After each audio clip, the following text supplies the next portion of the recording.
Speaker Punjab assembly Chaudhary Parvez इलाही का कहना है कि इस्लाम के नाम कायम किए गए पाकिस्तान के दारुल हुकूमत इस्लामाबाद में नया मंदिर बनाना ना सिर्फ इस्लाम की रूह के खिलाफ है बल्कि ये रियासत मदीना की भी तौहीन है।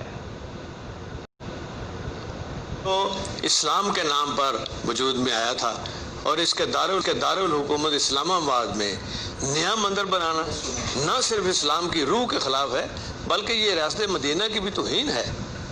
फतह मक्का के मौका पर खातमुन नबीन हज़रत सैयदना मोहम्मद सल्लल्लाहु अलैहि वसल्लम ने हज़रत अली रज़ी अल्लाह तआला अन्हु के साथ बैतुल्लाह शरीफ में मौजूद 360 बुतों को तोड़ा था और साथ ये भी फरमाया था कि हक आया और बातिल मिट गया। बेशक बातिल मिटने ही वाला था। हम अक़लीतों के हकूक़ के साथ हैं।